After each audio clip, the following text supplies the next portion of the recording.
On va réexécuter le programme précédent, mais avec une autre donnée, ce qui fait que le parcours va être différent.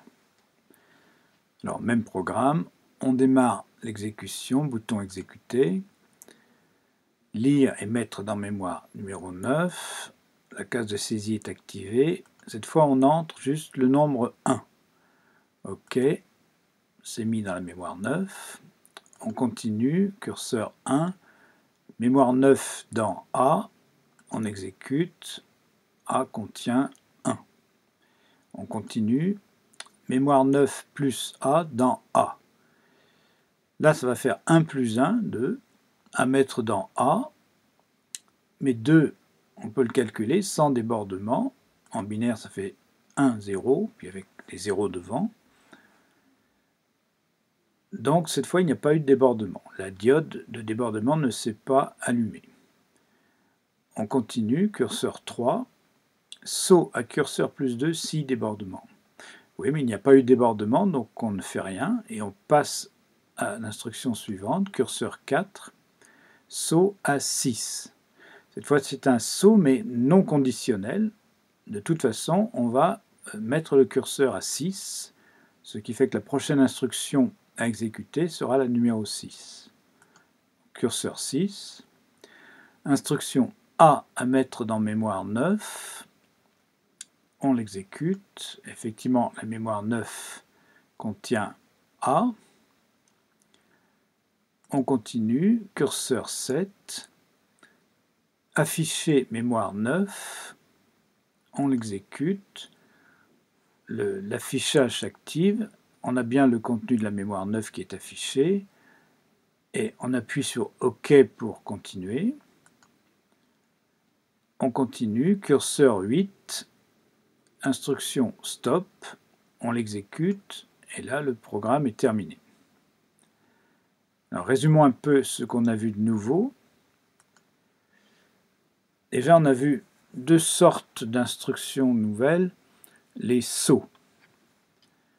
Alors, plus précisément, il y avait un saut relatif conditionnel. Conditionnel parce qu'il y avait 6 débordements. Relatif parce que c'est le curseur actuel plus 2. On ne donne pas une adresse absolue, mais on se positionne par rapport au curseur actuel. Et puis l'autre saut, c'était un saut absolu. Cette fois, on donnait une adresse, 6, et sans condition. De toute façon, il faut aller à 6. Ensuite, on a parlé de l'accumulateur, qui est un registre qui est utilisé chaque fois qu'il y a des opérations entre deux nombres, et le résultat est remis dans l'accumulateur. Et on a parlé du débordement, qui est un indicateur qui peut être activé ou non, suivant que la dernière opération effective a provoqué un débordement ou pas. Et puis, comme d'habitude, il y a toujours le processeur qui a effectué toutes les opérations quasiment. Donc le séquencement, c'est l'ordre dans lequel on exécute les instructions. Ça passe toujours par le curseur. Et effectivement, on a vu ici le rôle important du curseur, en particulier avec les instructions de saut. Sinon, le curseur était utilisé de manière automatique avant, dans les autres exemples. Après chaque instruction, il était augmenté de 1.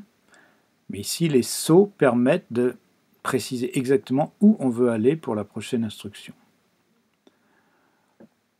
Le processeur a aussi fait les calculs, donc faire une addition par exemple, et il se trouve qu'en faisant l'addition, il a mis quelque chose comme résultat, mais il a indiqué qu'il y avait un débordement.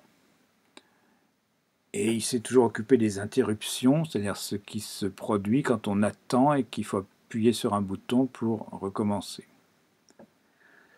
Donc là, depuis le début de la série des vidéos sur l'ordinateur minimal, on a vu vraiment les principales caractéristiques d'un ordinateur. Avec tout ce qu'on a vu là, un ordinateur peut vraiment fonctionner.